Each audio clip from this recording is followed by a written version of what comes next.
love endures forever. Sing praise. Sing praise. Sing praise. One more, sing praise. Sing praise. Sing praise. Our God is faithful. Forever God is faithful. Forever God is strong. Forever God is with us. Forever. Let's sing the chorus once again. Never. Forever God is faithful. Forever God is faithful. Forever God is strong. Forever God is strong. Forever God is with us. Forever God is with us. Forever. Forever. From the rising to the setting sun, His love endures forever. For the life that has been reborn, His love endures forever. Sing praise. Sing praise. Let's lift our voice and let's sing praises to the Lord. Sing praise. Sing praise. Sing praise. Forever our God is faithful. Forever God is faithful. Forever God is strong. Yes, Jesus. Forever God is with us. Forever. Holy Spirit. Forever. Forever God is faithful. Forever God is faithful. Forever God is strong. Forever God is with us. Forever. Guys, in every change, He remains faithful. Kasi hindi niya kayang i-disown yung sarili niya. God is faithful kasi we are living all by faith for what He has done at the cross. Tama? We're living by faith. And my prayer is that you will live by faith and not by sight. Not by what you see right now.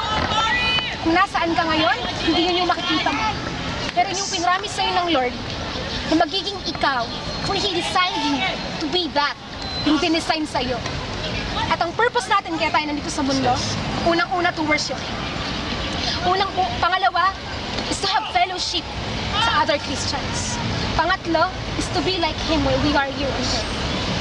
Pang-apat na purpose is to have your ministry. Having your ministry is to be in the service. Na hindi yung sarili mo yung iisipin mo. Pero yung mga tao sa paligid mo, nangangailangan ng good news. Good news of salvation. At panglima, is for you to testify your life message. Is for you to testify how great is God and how He collaborates all things sa buhay mo. Nag-promise si Jesus, sabi niya, for God causes all things to work together for good, for those who love Him and are called according to His purpose. And He chose you, hindi ikaw ang pumili sa Kanya. He chose you to become like His Son, Jesus Christ. How privileged you are. Nagagawin kang tulad ni Jesus. Perfect. Walang kasalanan. Died for you for your sins. At gagawin ka ng katulad ni Jesus. So as you live by every day, my prayer is your prayer na maging katulad ni Jesus each day that you live. Na i-develop niyo yung character na katulad ng character ni Jesus. Nakakabilib how amazingly God collaborated all things para mangyari yung bagay na mamatay si Jesus sa cross. Yung kasalanan, hindi lang para tanggapin yung kasalanan mo, pero maging kasalanan.